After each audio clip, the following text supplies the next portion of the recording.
My name's Jack. My experience with hearing aids really started from severe loss during the Army, my time in the Army. And I got my first hearing aids through the Army, then got my second set through the VA, and all of a sudden I wasn't real happy with what I was getting for the quality, for the fact that they changed so often, and quite honestly, professionalism wasn't quite there.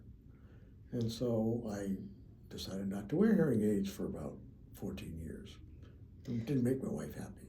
No, it didn't make me happy because it was difficult to live with.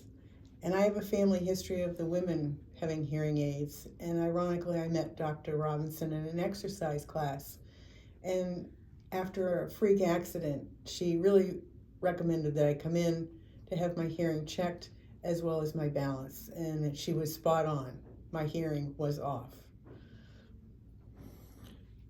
So I finally got convinced by my wife that maybe I ought to do something, and she had met probably Dr. Robinson by then, I'm not sure. But it was a new practice. And so I came, and I was impressed by a couple of things. Number one, there were a couple of instruments. Number two, they could do more. Of course, the technology had changed. Um, but problem number three was that they could be fine-tuned, and that meant a lot to me because of the situations we were in. So that was probably one of the official and best benefits of it. I was happy to come because Jack had been so pleased, and I was pleased with what he was doing for himself. And I realized that obviously, it became obvious I needed hearing aids, and it does open your world. And I was like many people, I didn't realize I needed them quite at that point in my life. And I was told, well, you could wait, but remember, it never gets better. And it was good advice. And I guess the thing that really stands out for me, and probably for Joanne as well, is that um, the people here are knowledgeable, not just Dr. Robinson, but all of the people, the staff.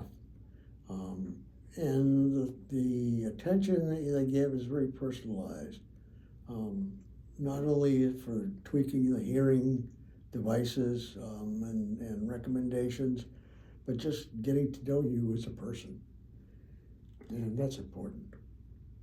It goes to the fact that I couldn't hear out of one of mine one day, and so I thought I needed an appointment. I called, and who was ever answering the desk that day, she said, well, have you tried this? Have you tried that? But call me back anyway. The anyway meant a big difference. And so I did as suggested, and yes, they knew what they were talking about, and it worked. And I echo the same thing. You feel like you have a new friend in this practice, and it's sincerely grateful to have it.